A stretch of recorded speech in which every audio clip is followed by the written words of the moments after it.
Chapitre 3, partie 2. Un monde multipolaire. Si les États-Unis sont toujours une superpuissance, d'autres zones d'influence s'affirment et le monde devient aujourd'hui multipolaire. Le président des États-Unis de 2009 à 2017, Barack Obama, semblait désireux de dialoguer davantage avec les autres pays de la planète.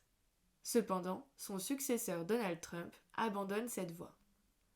De nouvelles puissances économiques émergent. Leur croissance économique est très rapide et elles s'affirment rapidement sur la scène internationale.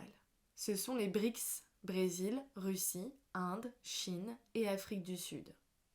Ce sont d'importants concurrents économiques des pays industrialisés et sur le plan géopolitique, on ne peut plus désormais agir sans eux. Ils sont capables d'utiliser leur pression économique pour influencer une prise de décision politique sur la scène internationale. La place des BRICS dans l'économie mondiale croît fortement. En 2011, ils représentaient une population totale de près de 3 milliards d'habitants, soit 40% de la population mondiale. En 2014, les BRICS affichaient un PIB, produit intérieur brut, de presque 14 000 milliards de dollars, soit pratiquement autant que celui des 28 pays de l'Union européenne réunis ou celui des États-Unis. La Chine est désormais la deuxième puissance économique mondiale. De son côté, face à cette nouvelle donne géopolitique internationale, l'ONU se veut un acteur majeur des relations internationales. L'Organisation des Nations Unies a pour objectif de maintenir la paix, de protéger les civils, de faire respecter les droits de l'homme et d'aider au développement partout dans le monde. En 2003, elle n'a pourtant pas été capable d'empêcher l'invasion de l'Irak par les États-Unis.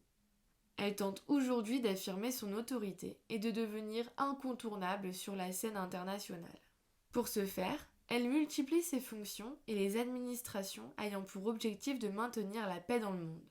Elle crée notamment la Cour pénale internationale en 1998 afin de juger les crimes de guerre, génocide et crimes contre l'humanité.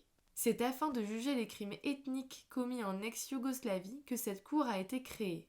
Sa force vient du fait que les juges qui la composent sont élus par 120 États qui doivent reconnaître sa légitimité.